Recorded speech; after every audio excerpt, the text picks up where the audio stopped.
From the headquarters of the American Radio Relay League in Newington, Connecticut, this is ARRL Audio News for Friday, June 16, 2017. This program is produced by the ARRL, the National Association for Amateur Radio, and features news highlights compiled from the ARRL letter, found on the web at arrl.org. I'm Sean Kutzko, KX9X. And I'm your co-host, Carla Pereira, KC1HSX. In this week's report, state and local governments honor amateur radio in advance of Field Day 2017. A spacecraft probe will be listening for signals during ARRL Field Day. And a bear is an unwanted volunteer as an Aries team supports the Colorado Road Race. Those stories and others, plus Bruce Page, KK5DO, with this week's satellite update, all coming up now. Hi, I'm ARRL member Joe Walsh, WB6ACU of Studio City, California. You're listening to ARRL Audio News. Each year, as ARRL Field Day approaches, state and local governments have traditionally taken the opportunity to honor amateur radio in the form of various proclamations. This year is no exception. In Nevada, Governor Brian Sandoval has proclaimed June as Amateur Radio Month. Sandoval's proclamation cited the ability of amateur radio volunteers to provide their tireless service, personal equipment, and technological capabilities in the interests of the citizens of Nevada and the United States. Idaho Governor Butch Otter has proclaimed June 19th through the 25th as Amateur Radio Week in his state to recognize those who volunteer to support emergency communication after conventional telecommunications fail. In declaring June 19th through 26th as Amateur Radio Operator Week, Texas Governor Greg Abbott noted amateur radio's contribution to technology, as well as at times when other forms of communication may be unavailable or unreliable. In Florida, Governor Rick Scott has proclaimed June 19th through 25th as Amateur Radio Week in recognition of amateur radio's contributions in providing a critical communications link in disasters and emergencies, as well as at public events. He also cited the role amateurs play in the Skywarn program. New Hampshire Governor Christopher Sununu declared June as Amateur Radio Month in the Granite State, citing the Amateur Radio Emergency Service Program and amateur radio volunteer efforts in emergencies and during public events. In Illinois, Governor Bruce Rauner has proclaimed June as Amateur Radio Month. His proclamation noted that amateur radio provides excellent volunteer emergency communications for various agencies. In Massachusetts, Governor Charles Baker has proclaimed June 24th as Amateur Radio Day. His proclamation cited amateur radio's role in emergency and disaster communication, as well as its role in providing community support and technical training to local service clubs, organizations, and interested citizens. In separate resolutions, the Massachusetts House and Senate commended ARRL Field Day.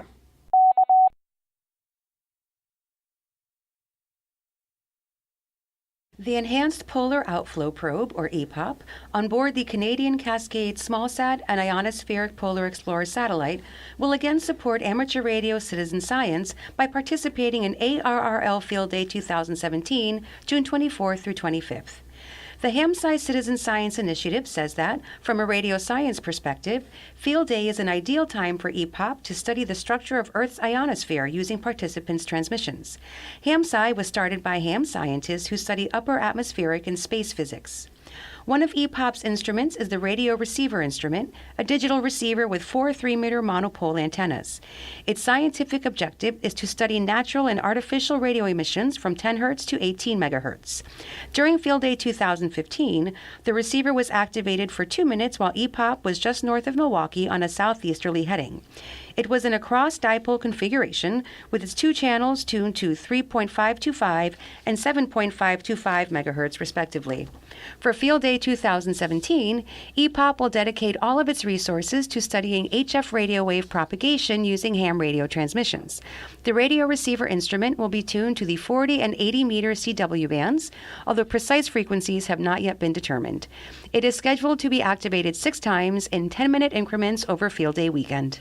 The FCC report an order spelling out operational rules to secondary amateur radio access to 630 meters and 2200 meters now has appeared in the Federal Register, but radio amateurs still may not access the new bands. That's because specific procedures now under development to detail how radio amateurs will notify the Utilities Technology Council, or UTC, of their proposed station location prior to commencing operation still must undergo approval. The FCC said the notification requirement is necessary to confirm that a station is not located within 1 kilometer of an active power line communication system, or PLC. While the RNO has been published in the Federal Register, amateurs may not begin using the new bands until after the FCC's Wireless Telecommunications Bureau issues a public notice outlining necessary procedures to notify UTC of pending operation, as the new rules require, ARRL Regulatory Information Manager Dan Henderson, N1ND, said. There is no timetable for that public notice to be released, Henderson said. Amateurs need to practice patience. Once UTC has developed the new information collection procedures, the FCC must submit them for review to the Office of Management and Budget. The Commission will publish a separate notice in the Federal Register inviting comment on the new information collection requirements adopted herein, the FCC said in the RNO. Online, via podcast, and on repeaters around the world, you're listening to ARRL Audio News.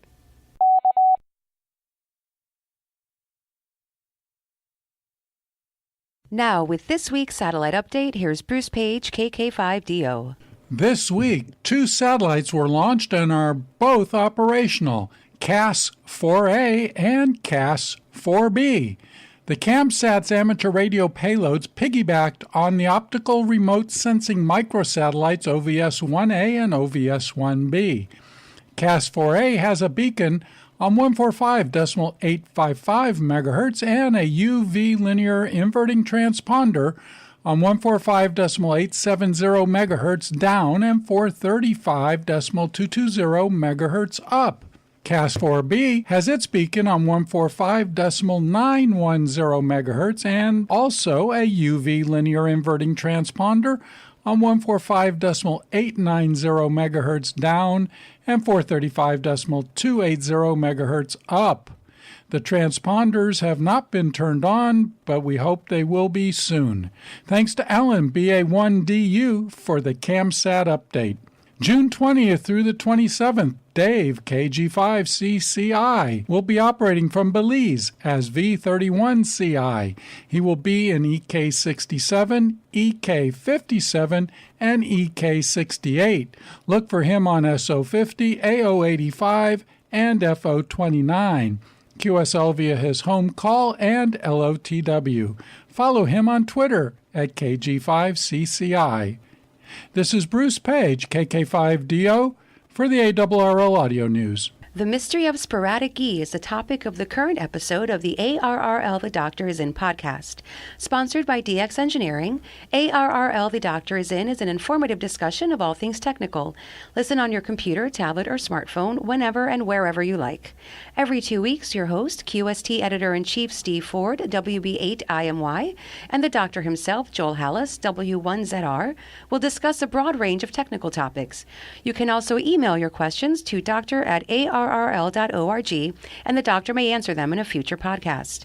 Enjoy ARRL The Doctor Is In on Apple iTunes or by using your iPhone or iPad podcast app. You can also listen online at Blueberry or at Stitcher and through the free Stitcher app for iOS, Kindle, or Android devices.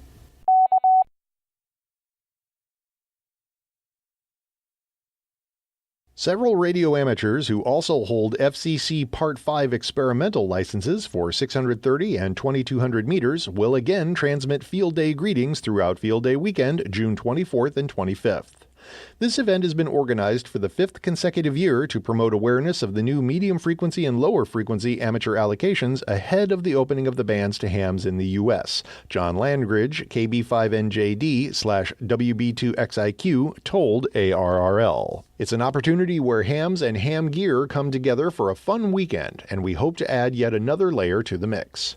Participating stations will be on from throughout the U.S., including Alaska. Additional details and operational status will be posted as they become available. Langridge encouraged Field Day stations to use HF rigs that include general coverage receivers capable of listening below 500 kHz, coupled to whatever antennas they might have on site to listen for these stations and others. He said HF dipoles and verticals are probably best, with any antenna tuners placed in bypass mode.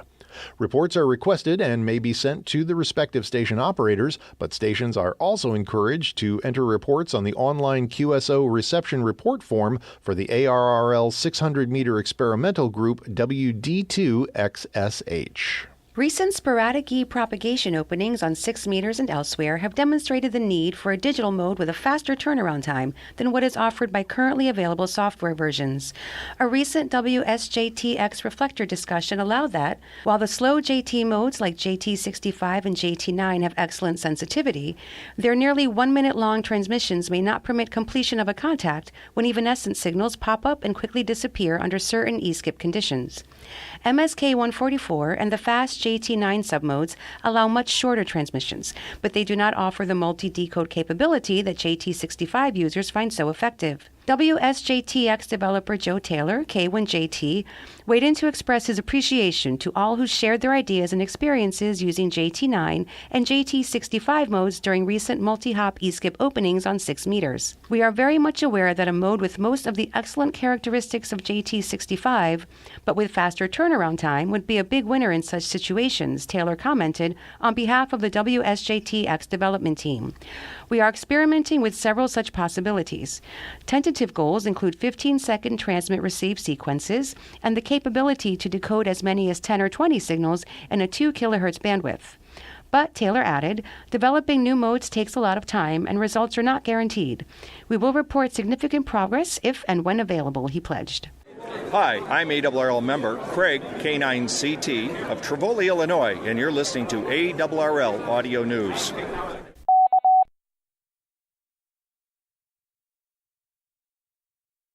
And finally, lots of things can go awry when amateur radio volunteers are supporting public service events, from technical and weather problems to lost or injured participants. The 2017 Garden of the Gods 10-mile and 10-kilometer races in Colorado was no exception. On Sunday, June 11th, the Pikes Peak Amateur Radio Emergency Service deployed a dozen operators to support more than 1,400 runners in scenic Garden of the Gods Park just west of Colorado Springs. John Bloodgood, KD0SFY, Region 2, District 2 Emergency Coordinator and Public Information Officer, said all was going well with cooperative weather and only a slight delay due to traffic. Nothing out of the ordinary. The real excitement came when a couple of the reporting positions called in to report that a bear was on the course, Bloodgood said. Bears are not uncommon in this area, he added. This bear was apparently trying to get across the road and wasn't quite sure why all these people were running through its home so early on a Sunday morning, Bloodgood said. It finally saw a gap between groups of runners and dashed across the road, but not before local runner Donald Sanborn managed to get a few pictures of it. In the end, the problem resolved itself before any intervention was necessary.